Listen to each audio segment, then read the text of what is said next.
What up guys, SuperMetal983 here to bring you another album review, and this time I've got a very brutal deathcore release for you to check out. If you're into your hard-hitting stuff, then this is definitely for you. But I'm going to be reviewing the new Osiah album entitled Kingdom of Lies. This is going to be released on May 3rd through Unique Leader Records. Now, if you aren't too familiar with Osiah, they are a 5-piece deathcore band hailing from the UK, and Osiah definitely have made their namesake in the UK deathcore circuit over the years, especially since the inception of their debut album in 2016, which is called Firma, which is this one right here.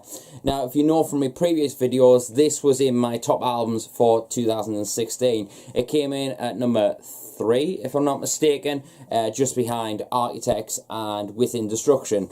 And honestly, I can safely say that this is easily one of the most barbaric and heaviest deathcore releases to come out of the UK metal scene in general. I mean, this is an absolute monster of an album. If you haven't heard it, make sure you do so. It's on YouTube and all that. And if you want to check out my review that I did back in 2016, link down below where you can check it out. But obviously it's been 3 years since that album came out, and now we have a new album from these guys, and it's being released under Unique Leader Records. Now, there's been a lot of hype up about this album, and quite rightly so, especially after they released their first single from this album, which is Reflections of a Monster. Now, as soon as that track dropped, I was all over it, listening to it a bunch of times, and I was so stoked for the album. And then about 2 or 3 days later, I received the promo from Unique Leader Records for this album, and I was just like, yeah, I have to bash this non-stop. And then that's been about a month since I got this this album, and I've been listening to it relentlessly, and I feel like now is the best time when I can do a review for you. And I can safely say that this is one of the most pummeling and most relentless deathcore albums that I've heard so far in 2019. I mean, compared to Firma, this is a different kettle of fish, if you ask me. It still has all the elements that you can expect from an Osiah release. Brutal, barbaric breakdowns, heavy, slow, chunky guitar tones, and above all else, relentless, just putrid, filthy sounding vocals. What more can you ask for from an Osiah album, really? But there's a lot more to this album than just that, because this is a concept album with a lot of thought and a lot of attention to detail, from the songwriting to the riffs to the lyrics to the story. It is all there across this entire album. And from the get-go, from the first song, Return to the Old World, yeah, wow, what a start of this album. It literally is, from the get-go, you know this is going to be a relentless assault from beginning to end. This album just won't let go of you from beginning to end. This is an absolute barbaric assault of just unrelenting, unbridled, just powerhouse of riffs, if you ask me. Like, this is easily one of the heaviest albums I have heard so far in 2019. There's been some absolutely heavy albums so far. I mean, Traitors Repent was an absolute monster of an album, but this is up there, if you ask me. But this album, I personally feel, as I said, it has all the elements that you can expect from a Osiah album, but I feel like this one feels a bit more overbearing and a bit more eviscerating and relentless. I feel like the songwriting is a lot more faster paced and a lot more brutal, and just a bit more anything you can expect from you heard on Firma, just amp it up by 10, and that's what you get with Kingdom of Lies. This is an incredible album. As I said, from the first song, it kicks your teeth in.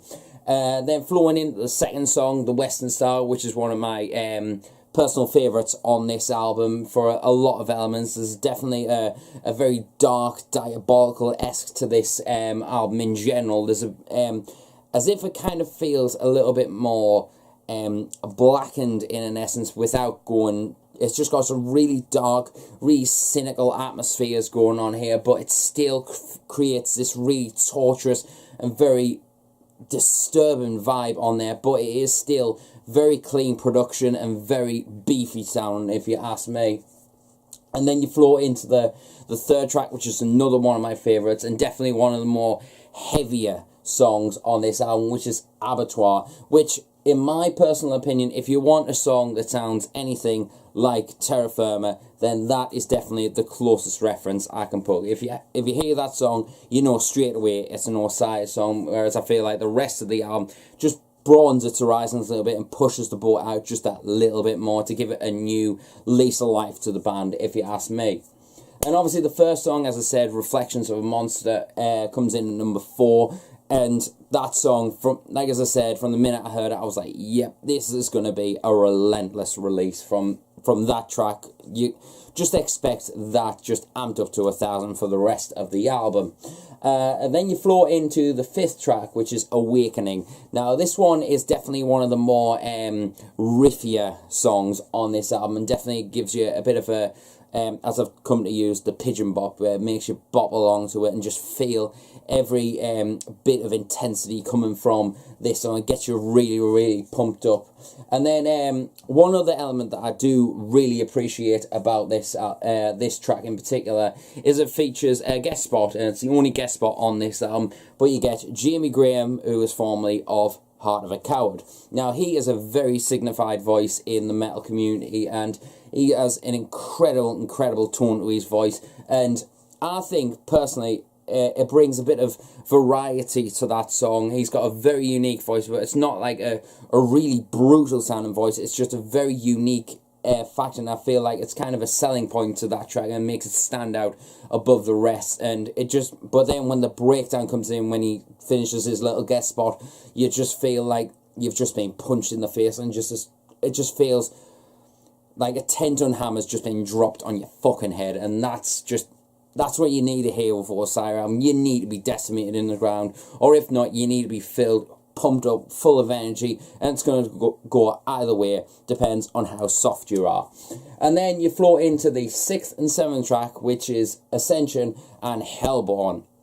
Now, these two songs are recorded live footage at Fall in the Brawl, and I believe it's Hellborn which is up at the moment, but by the time this video goes up, the Ascension live footage will be up.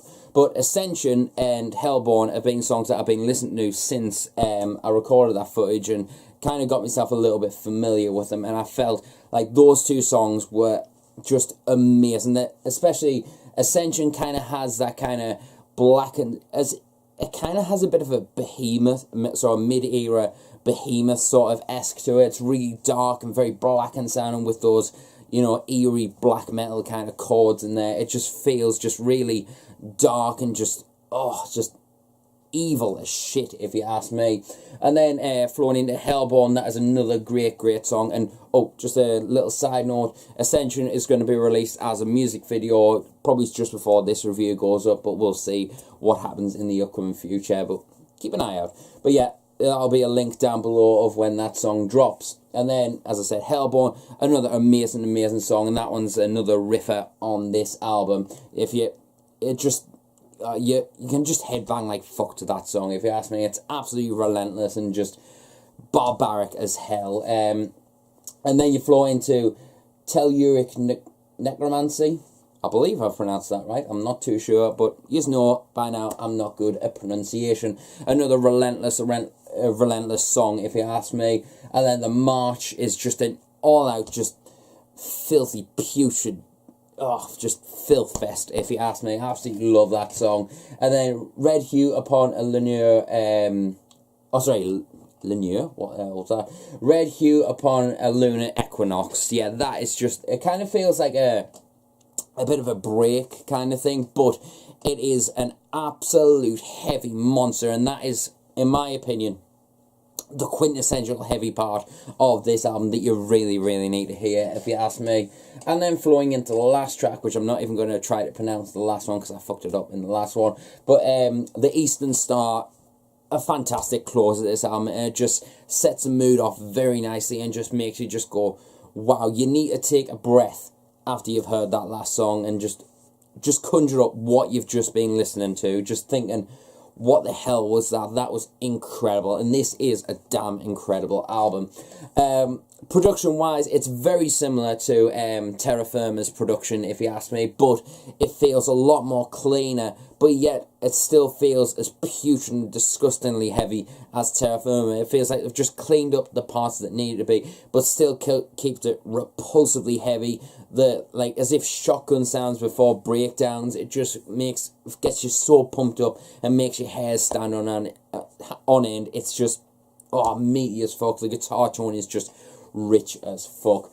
The drum work, as I said, is a lot, I feel, a bit more relentless and a bit more creative on this album. It definitely executes a lot more of a faster, more blastier sort of vibe on there, but there's still the slow breakdowns when you need them, and the groove in there. There's a lot of groove on this album, as I said, with the songs what was it, Awakening and Hellborn. Those are two riffers that I definitely recommend you check out when this album gets unleashed on May 3rd.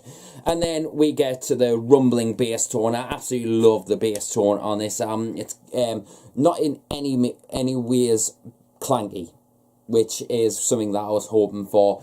It's, as in, I wasn't hoping for it being clangy. It's just really rich, really thick and juicy sound. It's just gut-wrenching and just amps up the guitar so much to make it so much heavier, and it blows me mind. I'm not gonna lie, it's absolutely fantastic if you ask me. And then we get to the prime part of this album, if you ask me, and that is the vocal work on this. This just proves why Ricky is one of the best vocalists in the UK metal scene at the moment, if you ask me. I mean, his vocal work on this album is absolutely fantastic, from his monstrous lows that he's always been signified for, and his sort of guttural, just putrid guttural vocals on there that are just filled with so much despair and just animosity. It's fucking unreal. But then, to get the ultimate animosity, you've got to hear the mid-vocal range on this album.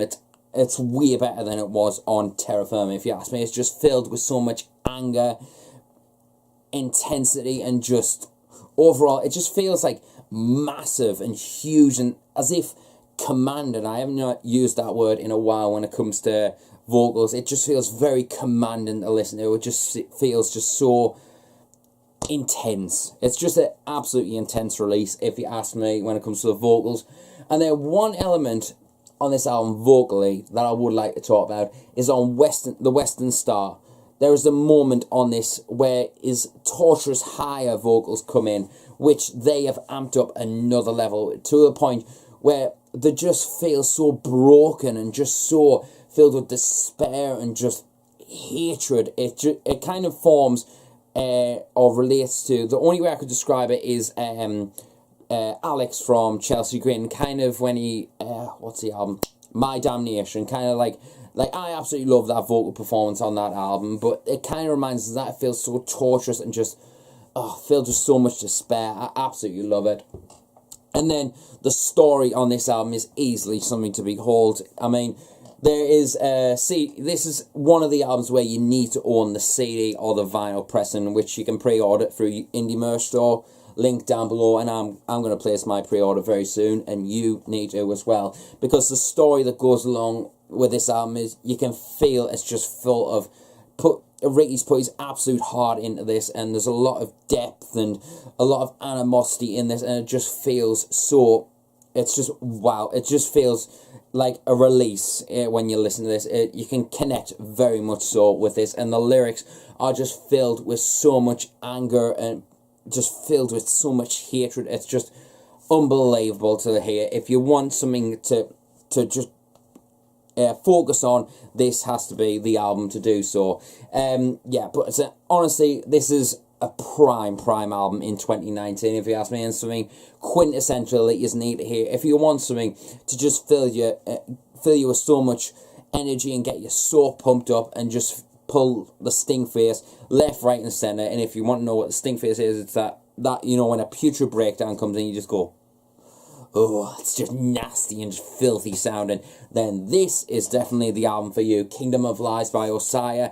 It's a brutal deathcore release that you just need to hear. I definitely recommend, if you're a fan of Ingested, Within Destruction, Whitechapel, or Thy Art is Murder, you'll find something to love about this album. It's brutal, it's heavy and barbaric, and it's just incredible to hear, if you ask me. Definitely check out the songs that I've mentioned, The Western Star, Abattoir, Reflections of a Monster, which is already up on Slam Worldwide, Awakening, Ascension, Hellborn, just in the entire album generally. Just make sure you check out the entire album. It is a great album and one of the best of so far in 2019. For an overall score though, I'm going to give this a solid 9 out of 10.